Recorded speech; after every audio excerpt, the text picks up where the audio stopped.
First T20 మ్యాచ్లో Ireland చేతిలో కంగుతున్న మన టీమిండియా ఇప్పుడైతే రెండో టీ20 మ్యాచ్కి సిద్ధమైంది. అంటే సెకండ్ టీ20 మ్యాచ్ జూన్ 28న సేమ్ అదే స్టేడియం వేదిక ఆడబోతున్నారు. అంటే బెల్ఫాస్ట్ వేదికగానే ఈ మ్యాచ్ కూడా జరగబోతుంది. సో ఈ మ్యాచ్లో అయితే మన టీమిండియా కంబ్యాక్ చేయడం చాలా అవసరం భయ్య. ఎందుకంటే ఈ మ్యాచ్లో కూడా ఓడిపోతే మన టీమిండియా సిరీస్ కోల్పోతారు. At the same time white wash జరిగిపోద్ది. అంటే 2-0 తేడాతో ఓడిపోతారు మన వాళ్ళు. సో ప్రస్తుతానికైతే ఇంకా మన టీమిండియాకి సిరీస్కి వెళ్ళడానికి అవకాశం లేదు. కేవలం డ్రా మాత్రమే చేసుకోగలం. దీంతో మనకు ఆల్రెడీ ఒక రికార్డు పోయింది. అంటే ఈ సిరీస్ ముందు వరకు మన టీమిండియా ఆడిన 12 టీ20 సిరీస్ లేదా టోర్నమెంట్స్ వీటిలో చూసుకున్నా సరే ప్రతి దాంట్లో గెలుస్తూ వచ్చేసారు. డ్రా కూడా చేసుకోలేదు. బట్ ఐర్లాండ్తో జరిగిన ఫస్ట్ టీ20 మ్యాచ్లో ఓడిపోవడం వల్ల ఈ స్ట్రీక్ అయితే ఎండ్ అయిపోయింది. అయితే ఈ విన్నింగ్ స్ట్రీక్ బ్రేక్ అయినప్పటికీ మరో స్ట్రీక్ అయితే ఇంకెలాగానే ఉంది. అంటే మన వాళ్ళు గత 16 టీ20 సిరీస్లో ఒక్క సిరీస్ కూడా ఓడిపోలేదు. అయితే విన్ అయ్యారు, లేకపోతే డ్రా చేసుకున్నారు. దీంతో ఈరోజు సెకండ్ టీ20 మ్యాచ్లో గెలిస్తే మన వాళ్ళు ఈ స్ట్రీక్ని కాపాడుకునే వాళ్ళు అవుతారు. సో ఫస్ట్ టీ20 మ్యాచ్లో ఓటం అనేది మన టీమిండియాకి ఒక వేకప్ కాల్ లాంటిది. అంటే మనం టీ20 వరల్డ్ కప్ ఛాంపియన్స్ అయినప్పటికీ జాగ్రత్తగా ఆడాలి. బట్లర్కి టీ20 ఫార్మెట్లో ఏ టీంని కూడా తక్కువ అంచనా వేయకూడదు. ఫస్ట్ మ్యాచ్ అప్పుడు ప్రీవిడియోలో చెప్పుకున్నాం, ఐర్లాండ్ వాళ్ళు పాకిస్తాన్ లాంటి పసుకున్న టీంలకే కాంపిటీషన్ ఇస్తారని చెప్పి. బట్ వాళ్ళైతే నన్ను రాంగ్ అని ప్రూవ్ చేశారు. మేము పాకిస్తాన్ వల్ల పసుకోవడం కాదు, స్ట్రాంగ్ టీం అని ప్రూవ్ చేసుకున్నారు.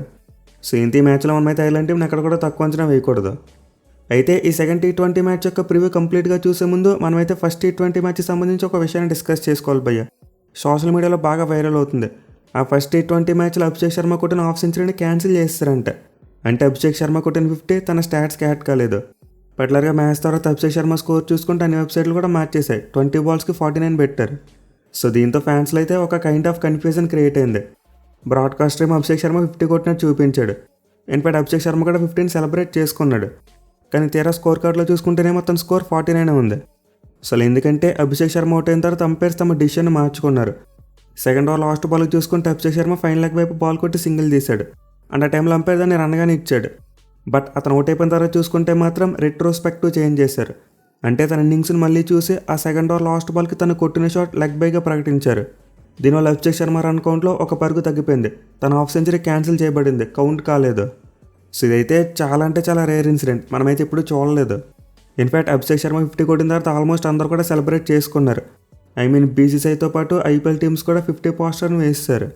కానీ తర్వాత చూసుకుంటే మాత్రం మ్యాచ్ అఫీషియల్స్ అందరికీ షాక్ ఇచ్చారు. సో ఇందులో అయితే అభిషేక్ శర్మ మిస్టేక్ ఏమీ లేదు.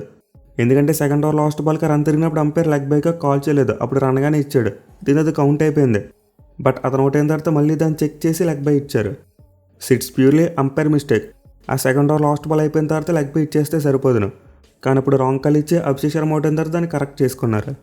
సో నిజానికి ఆ సింగిల్ అయితే లెగ్ బై, అభిషేక్ శర్మ బ్యాట్కి బాల్ తగలేదు. దీనివల్ల అంపైర్ ఆ తర్వాత డెసిషన్ మార్చుకున్నారు. బట్ టు బీ ఫ్రాంక్, ఇలా చేయవలసిన అవసరం లేదు. అంటే గతంలో ఎప్పుడూ చేయలేదు. మ్యాచ్ జరుగుతున్న టైంలో అంపైర్ ఏ కాల్ ఇస్తే అదే ఫైనల్ కాల్. మళ్ళీ ఆ తర్వాత బ్యాట్స్మెన్ అవుట్ అయ్యాక డెసిషన్ మార్చుకుంటామంటే మనం గతంలో చూడలేదు. ఫర్ ది ఫస్ట్ టైం చూస్తున్నాం ఇదే. సో లెట్స్ హోప్ అంపైర్తో పాటు మ్యాచ్ అఫీషియల్స్ మళ్ళీ ఇలాంటిది రిపీట్ చేయకుండా ఉండాలని చెప్పి కోరుకుందాం. ఇక సెకండ్ టీ20 మ్యాచ్ విషయానికి స్టాక్ బేస్ల ఇంపార్టెన్స్ గురించి ముందే చెప్పుకున్నాం. ఈ మ్యాచ్లో మన టీమిండియాకి విజయం చాలా ముఖ్యం. మీలా ఫస్ట్ టీ20 మ్యాచ్లో ఉన్న వాళ్ళు ఐర్లాండ్ని కాస్త చిన్న చూపు చూసి ఓవర్ కాన్ఫిడెంట్గా కనిపించారు. దీంతో ఈ మ్యాచ్లో మన వాళ్ళు అలాంటిది రిపీట్ చేయకూడదు. పర్టికులర్గా మనం ఫస్ట్ టీ20 మ్యాచ్ ప్రివ్యూలో మాట్లాడుకున్నాం పిచ్తో జాగ్రత్తగా ఉండాలని చెప్పి. సో ఎగ్జాక్ట్గా ఫస్ట్ టీ20 మ్యాచ్లో మన వాళ్ళని పిచ్ మరీ కండిషన్స్ చాలా దెబ్బ కొట్టాయని చెప్పుకోవచ్చు. అంటే టీ20 సిరీస్ ఆడుతున్న బెల్ఫాస్ట్ గ్రౌండ్ చూసుకుంటే నార్మల్ గ్రౌండ్ కాదు. అంటే మన ఇండియన్ గ్రౌండ్స్ లాగా సర్కిల్ షేప్లో ఉండదు. దీనివల్ల స్క్వేర్ బౌండరీస్ పెద్దగా ఉన్నాయి, వేరే స్ట్రైట్ బౌండరీస్ చూసుకుంటే మాత్రం చిన్నగా ఉన్నాయి. ఎట్ ది సేమ్ టైం ఈ పిచ్ యొక్క నేచర్ చూసుకుంటే మన వాళ్ళు ఐపీఎల్ ఆడిన ఫ్లాట్ పిచ్ కాదు. ఇది చాలా వరకు బౌలింగ్ అనుకూలించింది. ఇన్ఫాక్ట్ ఫాస్ట్ బౌలర్స్ బౌలింగ్ చేసినప్పుడు బాల్ గ్రిప్ అయి స్లోగా బ్యాట్ మీదకి వచ్చేది. At the same time extra bounce కూడా కనిపించింది. సో మన ఇండియన్ పిచ్చెస్ అయితే ఇలా బిహేవ్ చేయవు. బాల్ అనేది చక్కగా బ్యాట్ మీదకి వస్తుంది. కానీ పిచ్ చూసుకుంటే మాత్రం కొంతవరకు డిఫరెంట్గా ఉంది. అందువల్ల మన బ్యాట్స్మెన్ అడ్జస్ట్ కాలేకపోయారు. ఎట్ ది సేమ్ టైం ముందు చెప్పుకున్నట్టే గ్రౌండ్ డైమెన్షన్స్ అవి కూడా మన వాళ్ళని దెబ్బ కొట్టాయి. సో మన టీమిండియా ఫస్ట్ టీ20 మ్యాచ్ చూడడానికి ఇది కూడా ఒక రీజన్. అంటే మన వాళ్ళు పిచ్ను సరిగ్గా రీచ్ చేయలేకపోయారు. At the same time ground యొక్క డైమెన్షన్స్ వీటిని కూడా సరిగ్గా అర్థం చేసుకోలేకపోయారు. అండ్ ఆల్సో ఆబ్వియస్లీ ఐర్లాండ్ టీంని కాస్త తక్కువ అంచనా కూడా వేశారు. బట్ ఈ మ్యాచ్లో చూసుకుంటే మాత్రం మన టీమిండియా ఇలాంటి మిస్టేక్స్ని రిపీట్ చేయకూడదు. ఈసారి పిచ్ను మంచిగా రీచ్ చేయాలి. At the same time ground యొక్క డైమెన్షన్స్కి తగ్గట్టు బ్యాటింగ్ మరియు బౌలింగ్ రెండూ చేయాలి. అప్పుడే మన వాళ్ళు ఈ మ్యాచ్లో ఐర్లాండ్ టీంని కంఫర్టబుల్గా డిఫీట్ చేసేందుకు అవకాశాలు ఉంటాయి. ఇక టాస్ విషయానికి వస్తే కాస్త ట్రిక్ అని చెప్పుకోవచ్చు. అంటే ఫస్ట్ మ్యాచ్లో మన టీమిండియా టాస్ కలిసి ముందుగా ఫీల్డింగ్ చేశారు. బట్ ఇది కలిసి రాలేదు. దీంతో ఈ మ్యాచ్లో ఏమైనా డిసిషన్ మార్చుకుంటారేమో చూడాలి. పైకి సెకండ్ టీ20 మ్యాచ్ చూసుకుంటే సేమ్ ఫస్ట్ మ్యాచ్ ఆడిన పిచ్ మీద ఆడబోతున్నారు. విచ్ మీన్స్ యూజ్డ్ వికెట్ మీద ఆడతారు. సో ఇంత ఆబ్వియస్లీ పిచ్ మరింత స్లోగా మారిపోయేందుకు అవకాశం ఉంటుంది. బౌలర్స్ ఇంకా ఎక్కువగా ప్లేలోకి వస్తారు. పైగా ఈ మ్యాచ్కి వెదరుబాటు కూడా కొంతవరకు ఆశాజనకంగానే కనిపిస్తుంది. అంటే పెద్దగా రెయిన్ థ్రెట్ లేదు. సో ఇంత నార్మల్గా చూసుకుంటే యూజ్డ్ వికెట్ మ్యాచ్ ప్రోగ్రెస్ అయ్యే కొద్దీ బౌలర్స్కి ఎక్కువ అనుకూలిస్తుంది. అండ్ దీని కనుక దృష్టిలో పెట్టుకుంటే టాస్కి వెళ్తున్న కెప్టెన్ ముందుగా బ్యాటింగ్ తీసుకున్నా సరే మనం ఆశ్చర్యపోవడం అవసరం లేదు. బట్ ఐడియల్గా చూసుకుంటే మాత్రం మీ గ్రౌండ్లో ఎక్కువసార్లు చేసింగ్ చేసిన టీమ్సే గెలిచాయి. సో లెట్స్ సీ ఈ మ్యాచ్లో టాస్కి వెళ్తున్న కెప్టెన్ ఏది తీసుకుంటారో చూడాలి. ఇక టీమ్స్ విషయానికి వస్తే టాప్ బేస్లో ఐర్లాండ్ టీం చాలా కాన్ఫిడెంట్గా ఉంటారు. మరి ముఖ్యంగా T20 సిరీస్లోకి అయితే వాళ్ళు స్ట్రాంగ్ టీంతో రాలేదు. ఆ టీంకి సంబంధించిన 6 మెయిన్ ప్లేయర్స్ ఇంజరీ లిస్ట్లో ఉన్నారు. మీకైతే స్క్రీన్ మీద ఫోటో పెడుతున్నా చూడండి. Chas Little, Mark Adair, Paul Stirling, Curtis Campher, Barry McCarthy and Jordan Neill వీళ్ళందరూ కూడా ఐర్లాండ్ టీంకి చాలా ఇంపార్టెంట్ ప్లేయర్స్. మెయిన్లీ వీళ్ళు ఎక్కువ మంది బౌలర్స్ ఉన్నారు. సో మనం ఫస్ట్ T20 మ్యాచ్ అప్పుడే మాట్లాడుకున్నాం. ఐర్లాండ్ టీం యొక్క బౌలింగ్ చాలా ఇన్ఎక్స్పీరియన్స్డ్ బౌలింగ్. వాళ్ళలో ఎవరు కూడా మన ఇండియన్ బ్యాట్స్మెన్ ప్రీవియస్ అవుట్ చేయలేదని చెప్పి మాట్లాడుకున్నాం. బట్ ఫస్ట్ T20 మ్యాచ్లో ఏం జరిగింది, వాళ్ళ debut bowlers mind blowing bowling చేశారు. ఎస్పెషల్లీ మ్యాచ్ జోలార్డ్ అతనైతే మన టీమిండియా బ్యాట్స్మెన్ వణికించాడు. ఎట్ ది సేమ్ టైం మరో డెబ్యూ బౌలర్ జే మున్రా. ఇతనైతే రాజస్థాన్కి చెందినవాడు. ఐర్లాండ్ వాళ్ళు సెటిల్ అయ్యాడు. ఆ టీం తరపున క్రికెట్ ఆడుతున్నాడు. ఇద్దరు డెబ్యూ బౌలర్స్ అయితే ఫస్ట్ T20 మ్యాచ్లో మన టీమిండియాకి షాక్ ఇచ్చారు. ఆ పిచ్ డైమెన్షన్స్కి తగ్గట్టు చాలా మంచిగా షార్ట్ బాల్స్ వేశారు. ఎస్పెషల్ వీళ్ళ లైన్ చూసుకుంటే చాలా డిసిప్లిన్ కనిపించింది. సో ఇంది మ్యాచ్లో ఐర్లాండ్ బౌలర్స్ మళ్ళీ సేమ్ కైండ్ ఆఫ్ ప్లాన్తో వచ్చేందుకు ఎక్కువ అవకాశాలు ఉంటాయి. అంటే ఎక్కువగా డెక్ నిట్ చేస్తూ బౌలింగ్ చేయడానికి అవకాశం ఉంటుంది. ఈవెన్ మిగతా బౌలర్స్ చూసుకున్న స్టార్టింగ్లో రన్స్ ఇచ్చినప్పటికీ సేమ్ ఇలాంటి ప్లాన్ ఎగ్జిక్యూట్ చేశారు ఆ తర్వాత. అయితే బ్యాటింగ్ విషయానికి వస్తే మాత్రం మరోసారి ఆ టాప్ ఆర్డర్లో స్ట్రెంత్ కనిపించట్లేదు. వాళ్ళైతే మళ్ళీ మిడిల్ ఆర్డర్ మీద డిపెండ్ అవ్వాలి. మరి ముఖ్యంగా వాళ్ళ కెప్టెన్ లార్కన్ టక్కర్ చాలా ఇంపార్టెంట్ ప్లేయర్. అతను కెప్టెన్గా 3 మ్యాచ్లు ఆడితే 3 మ్యాచ్లు కూడా 50+ స్కోర్స్ కొట్టాడు. వేరేస్ మిగతా వాళ్ళలో చూసుకుంటే ఢిల్లీ అండ్ డాక్రల్ వీళ్ళిద్దరు కూడా ఇంపార్టెంట్ ప్లేయర్సే. సో ఇంత ఆబ్వియస్లీ మరోసారి ఐర్లాండ్ టీం వాళ్ళ మిడిల్ ఆర్డర్ మీద ఆశలు పెట్టుకుంటారు. ఇన్ఫాక్ట్ ఈ సెకండ్ మ్యాచ్లో వాళ్ళ మిడిల్ ఆర్డర్తో టాప్ ఆర్డర్ కూడా మంచిగా పెర్ఫామ్ చేస్తే ఆ టీం మరోసారి భారీ స్కోర్ కొట్టేందుకు అవకాశం ఉంటుంది. ఇక టీంలో మార్పుల విషయానికి వస్తే టాప్ బేస్లో ఐర్లాండ్ టీం ఎలాంటి మార్పులు చేయకపోవచ్చు. వాళ్ళైతే మోస్ట్ లైక్లీ విన్నింగ్ కాంబినేషన్తో వస్తారు. మేబీ ఎవరైనా ప్లేయర్కి ఇంజరీ అవుతూనే టీంలో మార్పులు చేసేందుకు అవకాశం ఉంటుంది. అదర్వైజ్ సేమ్ కాంబినేషన్తో వస్తారు. ఇక మన టీమిండియా విషయానికి వస్తే బౌలింగ్లో సమస్యలు కనిపించాయి, బ్యాటింగ్లో సమస్యలు కనిపించాయి అండ్ ఫీల్డింగ్లో చూసుకుంటే మరీ ఎక్కువ కనిపించాయి. ఎస్పెషల్గా క్యాచ్లు డ్రాప్ చేయడం మనకి బాగా బ్యాక్ ఫైర్ అయింది. సో ఇది సెకండ్ T20 మ్యాచ్లో అయితే మన టీమిండియా 3 డిపార్ట్మెంట్స్లో కూడా చాలా మంచిగా కంబ్యాక్ చేయాలి. ఎస్పెషల్గా బ్యాటింగ్ చూసుకుంటే చాలా ఇంప్రూవ్ చేసుకోవాలి. ఒక ప్లాన్తో బ్యాటింగ్ చేయాలి. అలా కాకుండా మన బ్యాట్స్మెన్ ఐపీఎల్లో బ్యాట్ ఊపిన టూపేస్తామంటే పిచ్ మీద వర్కౌట్ అవ్వట్లేదు. సో ఫస్ట్ T20 మ్యాచ్లో అయితే అభిషేక్ శర్మ చాలా మంచి రిథంలో కనిపించాడు. స్టార్టింగ్ నుంచి బాల్ని చాలా బాగా స్ట్రైక్ చేశాడు. దీంతో తన ఫామ్ని కంటిన్యూ చేస్తే మరోసారి పవర్ ప్లేలో మంచి స్కోర్ వస్తుంది. బట్ మిగతా బ్యాట్స్మెన్ చూసుకుంటే మాత్రం ఖచ్చితంగా మంచిగా పెర్ఫామ్ చేయాలి. అంటే సంజు శాంసన్, ఇషాన్ కిషన్, శ్రేయస్ అయ్యర్ అండ్ తిలక్ వర్మ వీళ్ళందరూ కూడా చాలా డిసప్పాయింటింగ్ పెర్ఫార్మెన్స్ ఇచ్చారు. మిగిలిన మన టీమిండియా మ్యాచ్కి వెళ్ళాలంటే టాప్ 5లో కనీసం 2 బ్యాట్స్మెన్ అయినా సరే మంచిగా పెర్ఫామ్ చేయాలి. అప్పుడే గెలిచే అవకాశాలు ఉంటాయి. At the same time batting order చూసుకున్నా కాస్త స్మార్ట్గా చేంజెస్ చేయాలి.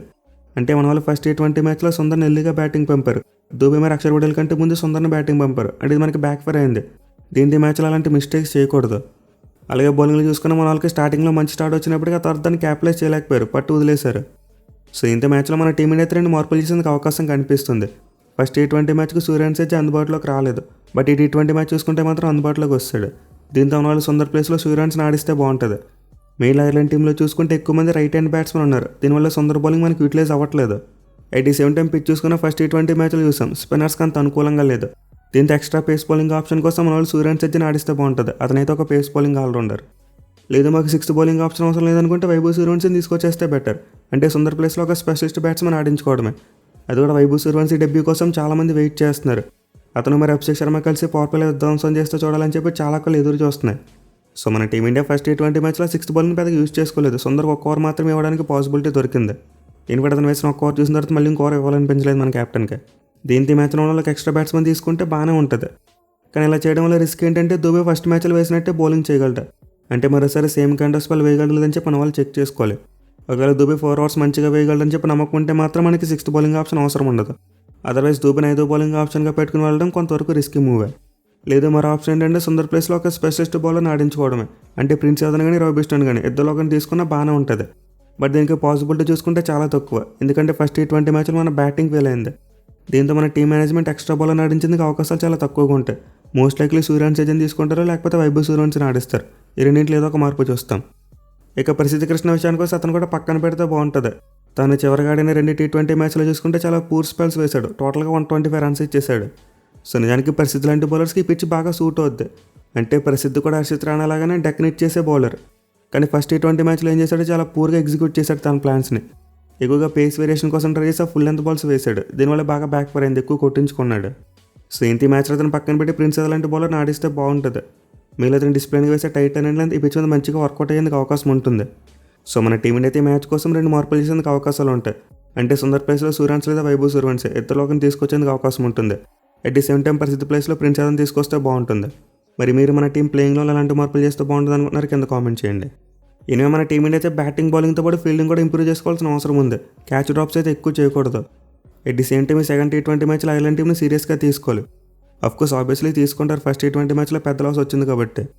సో స్టిల్ ఇప్పటికీ మన టీం ఇండియా తమ రేంజ్ తగ్గట్టు ఆడితే ఐర్లాండ్ టీంని డిఫీట్ చేయడం పెద్ద కష్టమేమీ కాదు. It's all about mind set అంతే. ఫస్ట్ T20 మ్యాచ్లో తక్కువ అంచనా వేశారు, చిత్ అయిపోయారు. సో చూద్దాం మరి ఈ సెకండ్ T20 మ్యాచ్లో మన టీం ఇండియా ఏ విధంగా కంబ్యాక్ చేస్తారనేది. Thank you for watching. Have a nice day.